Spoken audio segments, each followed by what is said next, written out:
Hai.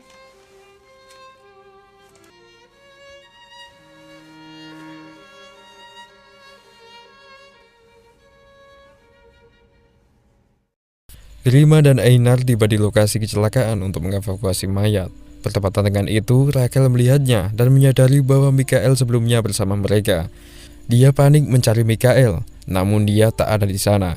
Hal itu membuat tim curiga, lalu Gisli pun datang untuk menginterogasi Rachel. Di dalam mobil, dia bercerita bahwa sebelumnya dua mayat itu telah membawa putranya. Namun Rachel juga menjelaskan bahwa Mikael yang asli telah meninggal 3 tahun lalu dan Mikael baru tiba-tiba muncul hingga terjadi peristiwa sekarang. Orang yang tahu dari mana anak itu berasal hanyalah Derry, yakni suaminya. Cerita itu membuat Gisli trauma, menyadari bahwa dia juga mengalaminya. Ketika Gisli dan Einar meninggalkan mereka berdua, Grima bercerita terbuka dengan Rachel bahwa sebenarnya dia juga mempunyai duplikat yang masih tak jelas asalnya. Tak hanya dia, beberapa orang juga mengalaminya, termasuk kakaknya yakni Asa. Karena mereka mengalami hal yang sama, Rachel pun menghubungi Derry untuk memberitahukan bahwa Mikael telah hilang dan pasangan yang membawanya telah tewas. Tak hanya itu, Rachel juga akan membuat jadwal pertemuan antara dirinya, Derry dan Grima untuk membahas soal semua fenomena aneh yang mereka lalui. Sementara itu, Thor kembali menjenguk Gunhild muda, lalu memberikannya sebuah bunga. Tanpa dia sadari, ternyata Asa juga ada di sana. Asa melihat bahwa mereka saling jatuh cinta. Ketika Thor pergi pulang, Asa mendekati Gunhild dan memperhatikan bunga yang diberikan oleh ayahnya. Asa tampak mengingat kenangan terhadap bunga itu. Lalu sesaat, Gunhild pun terbangun. Asa bercerita bahwa dalam sepanjang masa kecilnya, Thor tak pernah sesayang itu terhadap orang lain. Ayahnya dari dulu sangat dingin. Namun kali ini dia baru menyaksikan Thor yang tampak bahagia ketika dekat dengan Gunhild sehingga membuatnya terharu. Asa kemudian berterima kasih kepada Gunhild karena dia telah mengembalikan warna dalam hidupnya. Bunga dia letakkan, dan kini menunjukkan dua bunga yang menandakan bahwa mereka pernah melalui peristiwa ini sebelumnya. Tak hanya keluarga Thor, Gisli juga ke rumah sakit untuk mengambil resep obat. Hal ini dia lakukan setiap minggu untuk merawat Magnea. Namun kali ini dokter berkata bahwa Magnea mungkin hanya memiliki waktu 1 minggu untuk hidup. Hal ini membuat Gisli sangat hancur. Namun Gisli berupaya semaksimal mungkin dengan menukar obat dokter dengan obat herbal yang ia temukan di tempat lain. Di sisi lain, Grima, Rachel, dan Derry akhirnya bertemu. Mereka membahas soal manusia duplikat yang terus bermunculan.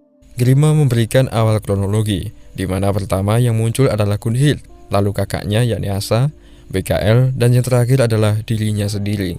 Semuanya sama persis seperti aslinya, sekaligus memiliki ingatan yang sama. Namun bedanya, ingatan mereka adalah ingatan peristiwa lama. Sebagai ilmuwan, Derry juga heran dengan fenomena seperti ini. Dia hanya berkata bahwa penduduk sini mempercayai tahayul bahwa terdapat fenomena changeling ketika gunung Katla meletus. Dalam kepercayaan penduduk, changeling akan menciptakan doppelganger yang artinya adalah muka ganda, di mana hal itu menandakan nasib buruk yang akan terjadi. Namun Derry berupaya meneliti apakah semua ini ada hubungannya dengan gunung itu, karena jauh sebelumnya dia telah mengumpulkan sampel lapisan vulkanik dari tahun 1300 sampai tahun ini yang memiliki zat kembar, mencurigai bahwa gunung itu juga mengalami duplikat sehingga terus saja meletus. Grima kembali ke rumah, di mana dia menemukan Grima baru yang sedang mendekorasi rumah dan mengeluarkan barang-barangnya. Grima asli pun ingat bahwa hal ini pernah ia lakukan di masa lalu. Grima pun bergegas untuk menemui Kjartan untuk memperingatkannya. Rupanya Kjartan belum menyadari bahwa terdapat 2 Grima di rumahnya. Ketika Grima asli berkata bahwa dia terduplikat, Kjartan malah membentaknya dan menuduhnya memiliki kepribadian ganda. Hal ini membuat Grima sakit hati lalu dia pergi. Ketika dia masuk, telepon mendadak berdering, di mana ahli forensik memberitahukan bahwa mayat yang mereka temukan merupakan Asa yang asli. Di lab Derry, dia memerintahkan Eija untuk mengantarnya ke gletser gunung esok hari. Rachel menghadangnya demi keselamatan. Namun Derry berkata bahwa inilah waktunya pembuktian apakah fenomena tahayul ini bisa dijelaskan secara ilmiah. Derry ingin ke gletser juga karena penasaran, sekaligus mengambil lebih banyak sampel yang sesuai untuknya. Sementara itu di rumah Gisli tampaknya sedikit stres akibat informasi dari dokter itu. Dia akhirnya memberikan 3 obat dosis tinggi sekaligus kepada Magnea, ingin melihat apakah dia sembuh atau mati. Jikapun dia mati, Gisli masih memiliki duplikatnya yang sampai sekarang masih ia tahan dan dia beri makan. Sementara itu, esoknya, Derry dan dua lainnya pergi ke gletser. Lalu dia menuruni terowongan gletser sampai ke dasarnya. Di sana dia menemukan sebuah terowongan raksasa lalu memasukinya.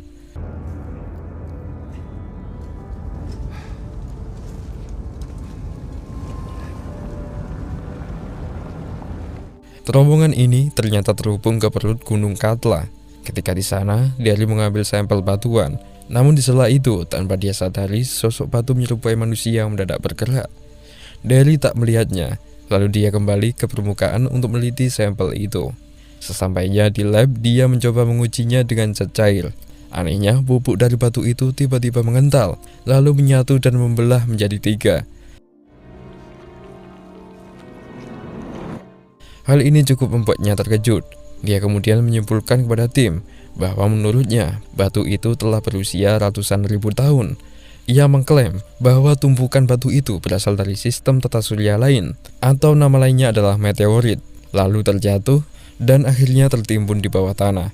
Kemungkinan besar batu itu akan meluruh karena magma dari Gunung Katla, lalu disemburkan keluar dan berefek kepada penduduk di sekitar sana. Mungkin dia hampir bisa menjelaskan semuanya, namun ada hal yang kurang, yakni apa efek dari batu itu jika mengenai manusia. Lalu bagaimana cara batu itu bisa menduplikasi tubuh seseorang. Sementara itu di rumah, Thor tiba-tiba kedatangan tamu, yakni Byron, putra dari Gunhild tua. Di sini mereka berkenalan, lalu dengan cepat Thor menyadari bahwa itu adalah anaknya. Entah apakah Byron tahu tentangnya, mereka berbicara dengan sangat dingin. Dan di sini Thor pun tak memberitahunya bahwa dia adalah ayahnya. Thor hanya bercerita soal kucingnya. Dia pernah lupa meninggalkan kucingnya di luar rumah dan yakin bahwa kucing itu akan mati kedinginan. Namun setelah membuka pintu di esok paginya, ternyata kucing itu masih hidup. Cerita ini tiba-tiba membuat Byron menegang, yang sepertinya dia tahu bahwa Thor adalah ayahnya. Thor kemudian menelpon Gunhild tua untuk menjemput Byron di rumahnya. Setelah Gunhild datang dan akan pulang bersama Byron, dia bercerita soal hubungan mereka dan mengapa mereka bisa pisah. 20 tahun lalu, Gunhild dan Thor jatuh cinta dan berhubungan. Fakta terungkap di mana Thor ternyata memiliki istri dan anak, sehingga Gunhild pun memilih pergi. Sayangnya sebelum dia pergi, Gunhild hamil. Namun dia tetap bersikeras untuk pergi dan berjanji kepada Thor akan menggugurkan kandungannya itu. Setelah di Swedia, ternyata Gunhild gagal melakukan pengguguran dan akhirnya berefek pada cacatnya Byron. Dan itu semua tanpa sepengetahuan Thor. Thor menyayangkan mengapa Gunhild tak menghubunginya selama ini, dan alasannya ialah Gunhild tak ingin Thor kecewa karena putranya masih hidup dan cacat akibat gagalnya prosedur aborsi itu. Hal ini juga menjadi trauma yang dialami oleh Gunhild asli ini dalam 20 tahun terakhir. Setelah bercerita, akhirnya Gunhild dan Byron memutuskan kembali ke hotel untuk menginap di sana. Namun sesampainya di sana, hubungan antara Gunhild dan Byron sedikit meregang karena terungkapnya fakta bahwa ibunya telah sengaja menyembunyikannya dari ayahnya. Sementara itu, Grima pergi ke kantor untuk mengambil hasil forensik dari mayat yang lalu. DNA menunjukkan bahwa mayat itu memanglah Asa. Tentunya misteri baru akan muncul, mengapa mayat Asa berada di bawah gudang itu. Sedangkan kendaraan Asa sendiri ditemukan jauh di tempat itu. Seperti ada orang lain yang bertanggung jawab atas kematian Asa.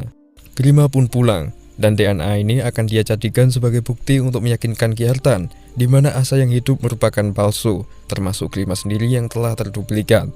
Ketika Grima sampai di rumah, ia mendengar desahan dari kamarnya, lalu menyaksikan perkencotan antara Grima baru dan Kjartan.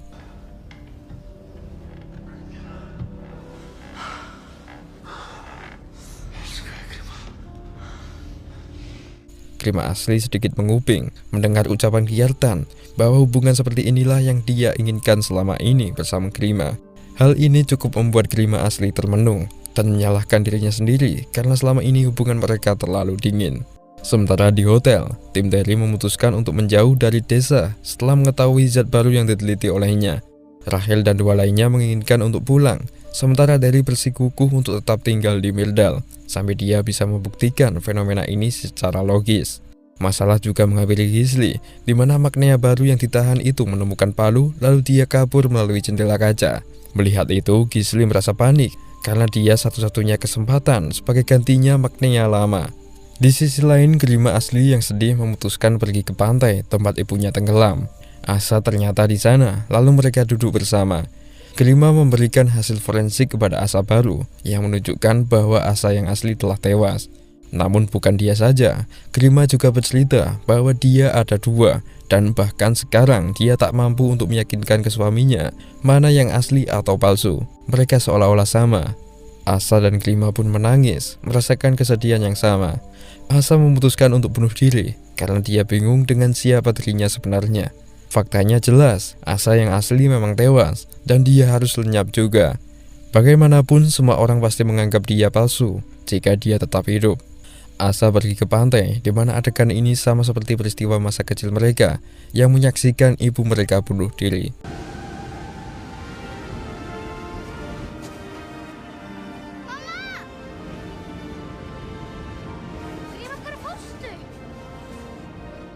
Sementara itu, dari padang vulkanik tampak truk pengangkut barang yang pergi menuju hotel background.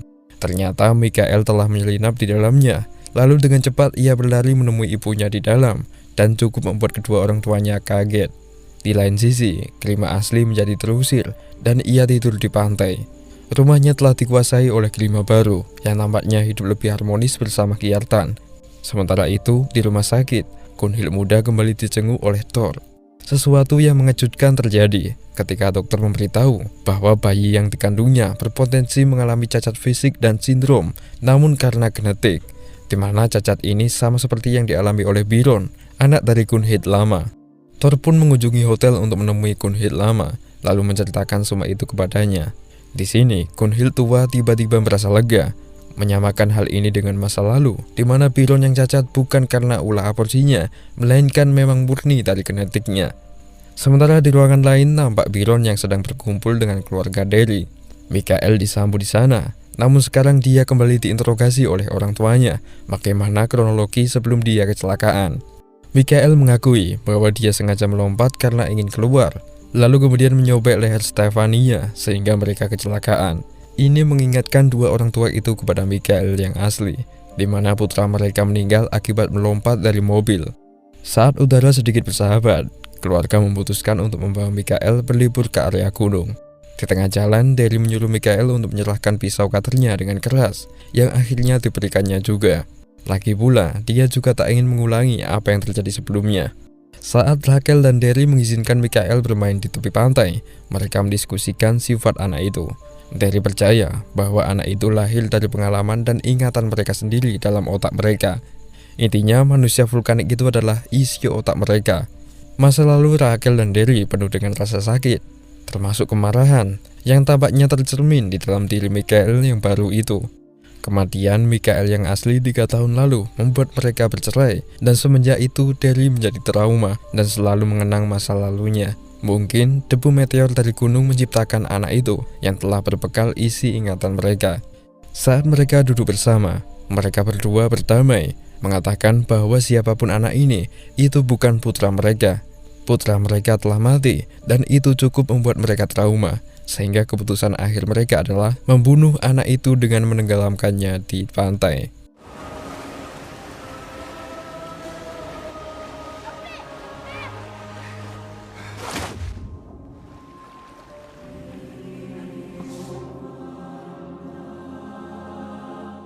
Sementara itu, Grima menghubungi gudang tempat ayahnya tinggal untuk memberitahu bahwa 2 Asa telah muncul dan yang asli merupakan mayat yang telah membusuk kemarin. Asa yang baru telah bunuh diri kemarin setelah mendengar semua fakta ini. Di sini Grima menyebutnya sebagai canceling yang lahir dari debu vulkanik dan menyerupai tubuh targetnya. Ini juga terjadi kepada Gunhild, termasuk Grima sendiri. Thor kemudian menyela ucapannya, berkata bahwa apapun alasannya, jiwa kekosongannya telah pulih karena kedatangan Gunhild muda. Di sini Thor juga memberitahu kedatangan Byron, lalu menyuruh Grima memanggilnya sebagai saudara laki-laki. Di sisi lain, Gisli membawa Magnea asli untuk mencari Magnea baru yang telah hilang. Dia yakin bahwa Magnea baru itu pasti kabur di gudang obat, di mana tempat itu merupakan tempat dulunya bekerja.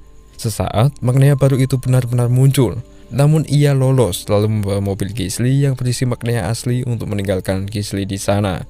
Sedangkan di hotel, Gunhild asli mengajak Byron untuk pulang ke Swedia. Namun di sini Byron menolak untuk kembali karena dia ingin mengenal lebih dekat tentang ayahnya. Di sini mereka sedikit debat, karena Gunhilde sendiri tak tega ketika melihat keterbatasan Byron. Dia tak mungkin meninggalkan Byron sendirian di sana. Kembali ke Grima, dia akhirnya nekat untuk pergi ke rumahnya. Di dalamnya semua tampak berubah.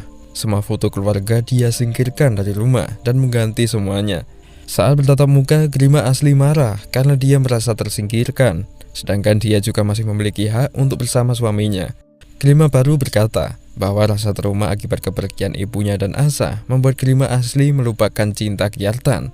Kjartan sangat mencintainya, namun Grima asli tak pernah peduli dengan itu. Ruangan ini adalah gambaran bagaimana jika Grima asli bisa melupakan traumanya, di mana hidupnya akan bahagia dan Kjartan pun juga puas menjadi sosok suami. Di sini Grima pun menangis, membenarkan ucapan Grima baru itu. Sesaat Kjartan pun datang, dan Grima asli mencoba untuk menyambutnya. Wajahnya tetap ceria, menandakan bahwa Kjartan memang benar-benar belum menyadari bahwa mereka ada dua. Ini juga membuktikan bahwa Kjartan juga memang benar-benar mencintai sosok Grima, dan dia juga membutuhkan kasih sayang. Sementara itu, di sisi lain, Gisli merebut paksa mobil Einar untuk mengejar sesuatu, membuat Einar curiga bahwa ibunya pasti dalam bahaya. Einar pergi ke rumah, namun di sana sepi dan dia hanya menemukan obat herbal dosis tinggi yang diberikan Gisli kepada Magnea. Melihat itu, Einar sangat marah, mengklaim bahwa ayahnya telah melakukan praktek pembunuhan kepada ibunya. Dengan cepat dia langsung mencarinya, lalu akhirnya ia bertemu di kantor dan mereka berdua bertengkar. Gisli pun akhirnya babak belur oleh hantaman Einar, mengatakan bahwa dia telah berhenti menjadi anaknya. Bersamaan dengan itu, Gunhilde mendatangi rumah sakit untuk menemui Gunhilde muda. Sebenarnya dia ingin menitipkan putranya, yakni Byron, kepadanya sebagai ganti dirinya. Namun setelah masuk, kamarnya tampak kosong. Semua dokter di sana mencari-carinya, sedangkan Gunhilde tua pergi ke toilet. Lalu ia bercermin untuk mengenang wajah masa mudanya ketika dirinya merasakan jatuh cinta. Di sisi lain, Grima asli pergi ke kandang untuk mengambil pistol. Ketika Kjartan sibuk mengurusi hewan ternak, Grima menantang Grima baru untuk memainkan roulette ala Rusia. Dia mengisi peluru di antara 5 lubang peluru secara acak, di mana tak ada yang tahu kapan peluru asli akan menghancurkan kepala salah satu dari mereka. Namun Grima asli telah merancang semua ini untuk membunuhnya. Setelah adegan bolak-balik yang membingungkan, akhirnya peluru itu membunuh Grima baru itu.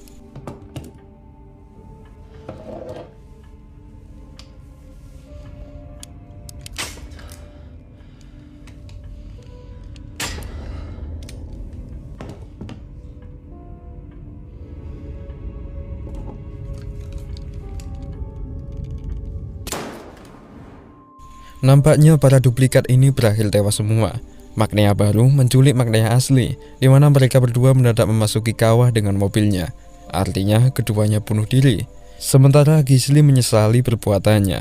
Dia telah gagal menghadapi cobaan dari Tuhan, di mana ia tergoda dengan Magnea baru dan hampir membunuh Magnea yang lama. Tak hanya Gisli, pasangan Deli dan Rachel akhirnya juga berdamai, memutuskan untuk kembali bersuami istri setelah kematian Mikael palsu itu. Gunhilde pun juga. Dia akhirnya lega setelah tahu bahwa anaknya yakni Byron mengalami cacat bukan karena aborsinya. Sekaligus dia juga sudah berdamai dengan Thor. Semua itu juga berkat kemunculan Gunhilde palsu. Namun pada akhirnya Gunhilde palsu itu juga menghilang entah kemana. Sementara itu Thor juga sama. Dia kembali bahagia setelah bersatu dengan Byron yakni putranya. Di akhir sesi, Grima yang asli telah berubah, kembali bermain piano dan melupakan semua kenangan pahit tentang Asa dan ibunya. Hidupnya kembali harmonis seperti dulu. Terlihat juga bahwa Grima baru itu telah dikubur di halaman rumahnya. Gunung Katla terus bergemuruh dan awan kembali menebal. Dari kejauhan tampak bebatuan yang bergerak, menciptakan 8 duplikat baru yang siap menuju desa. Dan di sini season 1 pun berakhir. Oke guys, sekarang mari kita jelaskan inti dari seluruh cerita season 1 di atas. Mungkin jika kalian telah mengikuti sepanjang cerita, kalian pasti bertanya-tanya, dari mana asal duplikat itu? Mengapa mayat Asa yang asli ditemukan di tempat terpisah? Lalu mengapa lukisan Yesus itu sangat mirip dengan ayah Grima, yakni Thor? Dan pada endingnya, siapakah 8 duplikat baru yang muncul itu? Pertama, mari kita jelaskan asal dari duplikat itu. Di sepanjang cerita, kita dikenalkan tokoh Derry yang bertindak sebagai ilmuwan. Dia memiliki latar belakang yang suram, di mana ia cerai dengan Rachel, yakni istrinya, setelah kecelakaan yang merenggut putranya 3 tahun lalu, yakni Michael. Perceraian itu membuat hidupnya mati atau kosong. Ketika Katla meletus, dia menemukan Michael yang hidup kembali dari sana. Dia yakin itu bukan putranya, sehingga ia meneliti dan menemukan alasan mengapa Michael muncul kembali, yakni karena ulah batu meteorit itu. Menurut cerita rakyat, duplikat manusia itu disebut sebagai changeling atau sang berubah. Derry menyimpulkan bahwa duplikat itu menyesuaikan diri sesuai dengan pikiran targetnya. Pikiran Derry yang kacau tercermin pada anak itu, yang tampak selalu ingin mati. Namun dari hadirnya Michael baru itu, Derry menjadi terbuka dengan Rachel, mengungkapkan bahwa dia hancur setelah perceraian. Begitu juga dengan Rachel. Maka akhirnya mereka memperbaiki hubungan dan memutuskan untuk membunuh Michael baru itu untuk melupakan putra lama mereka, dan kemudian berharap untuk membangun hidup baru. Menurut cerita rakyat sendiri, duplikat itu disebut dengan changeling atau berubah, atau sang pemberi kesempatan. Jadi mereka hadir dalam bentuk yang sama untuk mengingatkan targetnya bahwa hidup mereka harus berubah menuju yang lebih baik. Seperti contohnya Grima, yang sebelumnya hidup harmonis dengan suaminya, Kjartan. Namun traumanya kumat karena hilangnya Asa, sehingga hubungannya dengan Kjartan renggang dan menjadi dingin. Duplikat versi Asa dan Grima pun hadir, menyadarkan Grima akan dirinya tak terpaku dalam traumanya. Begitupun sama seperti yang dialami dengan Thor dan Gisli. Kesimpulannya, para kanseling ini hadir untuk peringatan bahwa targetnya harus berubah. Dan soal mengapa duplikat ini bisa memiliki ingatan yang sama adalah karena mereka menyesuaikan diri dengan pikiran korbannya. Seperti yang kalian lihat, rata-rata orang yang terduplikasi ialah orang-orang yang memiliki trauma dan tak bisa melupakannya. Yang kedua adalah misteri kematian Asa. Di bagian klimaks awal cerita, kita terlihatkan detik-detik Asa hilang karena debu vulkanik. Tak lama, tim evakuasi berhasil mencarinya dan hanya menemukan kendaraannya di rekahan gletser. Yang aneh adalah, mayatnya ditemukan setelah setahun kemudian di bawah sebuah kabin gudang. Di sepanjang cerita, Mimin belum menemukan petunjuk kenapa mayat Asa di bawah rumah, yang tentunya dia memang sengaja disembunyikan di sana. Tak mungkin badai vulkanik menyapunya sampai serapi itu. Hal inilah yang sebenarnya dipikirkan Grima juga. Dia ikhlas dan menerima bahwa Asa yang asli telah mati walaupun misterius. Bersama dengan itu, Asa versi duplikat sejalan dengan isi pikiran Grima, memilih untuk bunuh diri karena Grima telah menganggap bahwa Asa telah mati baginya. Misteri kematian Asa yang asli sampai kini belum bisa dijelaskan. Atau tidak, kita bisa menuduh tokoh yang bernama Kjartan itu sebagai pelakunya. Alasannya karena sebenarnya dia membenci Asa. Hal ini dibuktikan di suatu adegan, di mana dia berkata bahwa keharmonisan dirinya tergantung pada Asa. Karena seperti yang kita tahu, Grima gampang sedih jika ada sesuatu yang menimpa Asa. Dan efeknya, hubungannya dengan Kjartan merenggang. Ini terjadi bahkan sebelum gunung itu meletus. Bisa saja Kjartan membunuh Asa ketika peristiwa terjadi agar hubungannya dengan Grima harmonis. Yang ketiga ialah mengapa lukisan Yesus sangat mirip dengan ayah Grima, yakni Thor. Seperti namanya, Thor adalah sosok dewa di mitologi Yunani. Apakah jangan-jangan di film ini Thor sebenarnya adalah Tuhan bagi penduduk setempat? Ketika Asa versi duplikat menanyakan itu kepada Einar, dia menjawabnya dengan santai, seperti tak ada masalah apapun dengan lukisan ini. Menurut teori Mimin, kemungkinan besar penduduk sana adalah bukan manusia yang terlahir secara alami, atau semuanya ialah canceling. Sepanjang film, para tokoh tampak dingin, atau seperti orang-orang yang hidup sesuai dengan yang dia tahu saja. Aksi bunuh diri yang dilakukan ibu Grima akan memperkuat teori ini. Mungkin sebenarnya ibunya mengalami fenomena yang sama, di mana dia terlihat malah depresi ketika anak-anaknya ceria, sampai akhirnya dia bunuh diri dan disaksikan oleh Asa dan Grima. Mungkin Asa dan Grima tak terlahir secara alami juga, melainkan berasal dari abu vulkanik itu yang tercipta melalui pikiran Thor. Cerita tentang Thor di masa lalu juga tak banyak, hanya menunjukkan kisah cintanya dengan Gunhild. Namun hubungan mereka berakhir ketika Gunhild memilih pergi ke Swedia setelah ketahuan selingkuh. Ditambah lagi, Thor juga kehilangan istrinya. Itu cukup membuat Thor hampa. Background pun juga bercerita bahwa Katla telah berkali-kali meletus. Kemungkinan besar para canceling telah menggantikan penduduk yang asli, termasuk Thor sendiri. Anehnya, Thor juga santuy, walaupun wajahnya dilukis sebagai Tuhan. Bahkan dia terlihat seperti orang biasa. Bisa saja Thor versi lama mengaku sebagai Tuhan, lalu digantikan oleh Thor versi canceling yang baru, yang tak tahu apa-apa tentang Thor sebelumnya. Dan yang terakhir ialah kemunculan lebih banyak duplikat baru Tarikawa. Adegan ini semakin memperkuat bahwa semua penduduk di sana ialah canceling. Bahkan di sepanjang film, kita selalu melihat hewan, tumbuhan, sampai bebatuan yang terduplikat. Yang jelas, semua ini disebabkan oleh batu meteorit yang disebarkan oleh semburan Gunung Katla. Debu yang setiap hari tersentuh oleh penduduk tentunya akan menciptakan duplikat baru sesuai ingatan mereka. Dan kesimpulan dari season 1 ini ialah menunjukkan bagaimana cara alam merubah seseorang menuju lebih baik. Walaupun sangat aneh dan misterius, namun pada akhirnya mereka semua berubah, memperbaiki hidup mereka menjadi lebih baik. Namun film seri ini belum selesai guys, dan kemungkinan besar akan diperpanjang di season 2. Ya semoga saja guys, entah kapan rilisnya. Maka dari itu Mimin sarankan untuk aktifkan lonceng kalian agar tak ketinggalan update terbaru di channel ini. Oke, makasih telah menonton dan sampai jumpa guys.